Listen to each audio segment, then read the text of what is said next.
Hong Kong के main residential area में 8 buildings के ऊपर अचानक से आग लग जाती है, जिसके नतीजे में अभी तक की रिपोर्ट के मुताबिक 85 अफराद अपनी जान से हाथ धो बैठे हैं।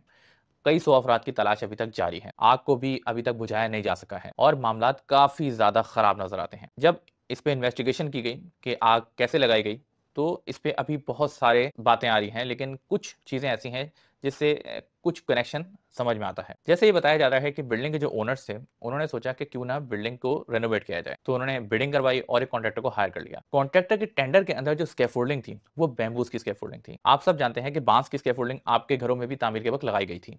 इसी तरह स्कैफोल्डिंग के गिर्द एक ग्रीन क्लॉथ लगाया गया था ताकि पूरी बिल्डिंग को प्रोटेक्ट किया जा सके। और इसके साथ साथ कुछ जैसे विंडोज के दरमियान में गैप्स आ जाते हैं, इसी तरह आपके कहीं क्रैक आ जाता है, तो उसको फिल अप करने के लिए स्टायरोफोम लगता है।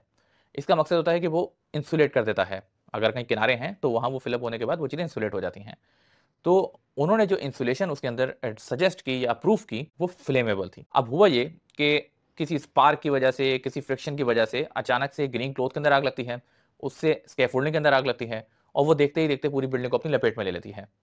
फिर वो फ्लेम्स उड़ के दूसरी बिल्डिंग्स के अंदर चले जाते हैं, जिसके नतीजे में दीगर बिल्डिंग्स में भी आग शुरू हो जाती है और देखते ही देखते पूरी आठों के आठों बिल्डिंग्स जलने लगती है। अभी जो आज की पेशरफ्ती हुई है कि जो कॉन्ट्रैक्टर है, उसके 2 डायरेक्टर्स को गिरफ्तार कर लिया गया है, उसके साइट स्टाफ को गिरफ्तार कर लिया गया है। उसके अलावा जिन कंसल्टेंट्स ने या जिन इंजीनियर्स ने वो तमाम मटेरियल की अप्रूवल दी थी या जिन्होंने टेंडर बनाया था, उनको भी गिरफ्तार कर लिया गया है और अब उनके खिलाफ अदालत में केस चलाया जाएगा। ये इस तरह के हादसात हम इंजीनियर्स के लिए बहुत बड़ा लर्निंग लेसन होते हैं। हम जब हमारे पास कोई भी केस आता है, भले कोई डिज़ाइन का केस हो या हमारे पास कोई मटेरियल सिलेक्शन का केस हो या कोई इंजीनियरिंग से रिलेटेड कोई भी केस हो, कभी भी उसको छोटा मत समझें। आपका कोई भी गलत फैसला कई हजारों जानों पे भारी पड़ सकता है।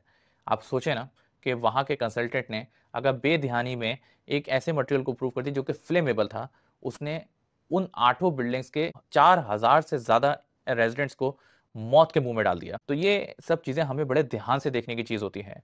आप जिस प्रोफेशन को देखते हैं, वहां कोई एक पेशेंट आपके सामने नहीं होता, बल्कि कई हजारों जिंदगियां आपके सामने होती हैं।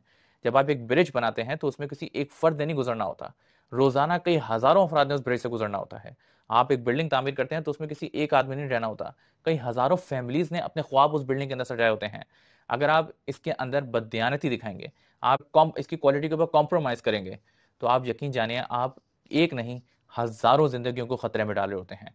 तो बराए मेहरबानी अपने प्रोफेशन के साथ ऑनेस्टी दिखाइए, क्योंकि आपके फैसले के ऊपर हजारों लोगों की जिंदगियां जुड़ी हुई होती हैं।